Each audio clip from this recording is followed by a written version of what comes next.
रेखा अपने पति के सिर में मसाज कर रही होती है। तभी उसकी छोटी बेटी आती है और अपने माँ से खाना मांगती है। रेखा उसे खाना खिलाकर सुला देती है। अगले दिन काम पर जाते समय राकेश का एक्सीडेंट हो जाता है और उसकी मौत हो जाती है। रेखा और गुड्डी बहुत रोते हैं और फिर राकेश का अंतिम संस्कार कर देते हैं। उसके बाद ये दोनों दाने दाने को मोहताज हो जाते हैं। उनके पास खाने को कुछ नहीं होता है।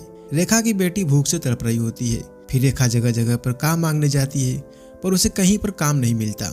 रेखा को मसाज बहुत अच्छे से करने आते थे, इसलिए वह मसाज पार्लर में काम ढूंढने जाती है। वहाँ की मालकिन बहुत ही ज्यादा स्ट्रिक्ट होती है। वह रेखा को मसाज पार्लर के रूल और नियम समझाती है और उसे अगले दिन सज सवर कर काम पर आने के लिए कहती है। रेखा अगले दिन अच्छी तरह से तैयार होकर मसाज पार्लर जाती है और गांव की औरतें उसे देखकर तरह तरह की बातें करने लगी। थोड़ी ही देर में रेखा मसाज पार्लर पहुंच जाती है। वहां पर 2 कस्टमर पहले से ही वेट कर रहे होते हैं। वह लोग रेखा की खूबसूरती देखकर रेखा से ही मसाज करवाना चाहते थे।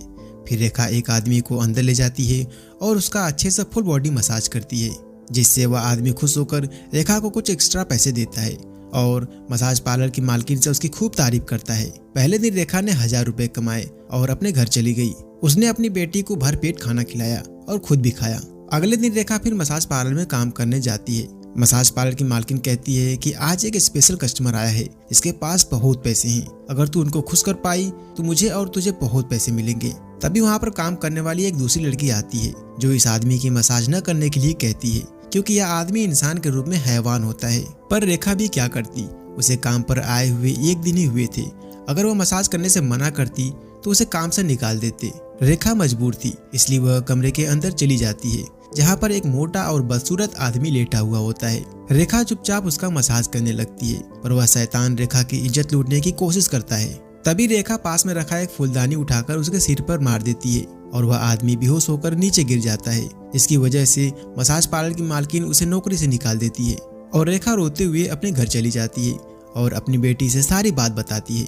तभी वहाँ पर वह आदमी और मसाज पार्लर की मालकिन पहुंच जाती है और रेखा के घर पर कब्जा करके उसे घर से बाहर निकाल देती है। फिर रेखा और गुड्डी सड़क पर भीख मांगने लगते हैं। एक रात बारिश होती है और दोनों भीग जाते हैं। गुड्डी को बहुत बुखार हो जाता है, पर रेखा के पास इतने पैसे कहाँ थे जो उसका इलाज करा पाती। फिर रेखा गुड्डी को लेकर सरकारी अस्पताल में जाती है और वहाँ पर उसे वह आदमी दिखता है जिसका उसने पहले दिन मसाज किया था। उस आदमी के पूछने पर रेखा उसे सब सच सच बता देती है। फिर वह आदमी उसे अपने घर ले जाता है और एक खाली पड़े दुकान में रेखा को अपना खुद का मसाज पार्लर खोलने के लिए कहता है। और धीरे धीरे रेखा के मसाज पार्लर में लोग आने लगते हैं और रेखा थोड़े ही दिनों में बहुत अमीर हो जाती है।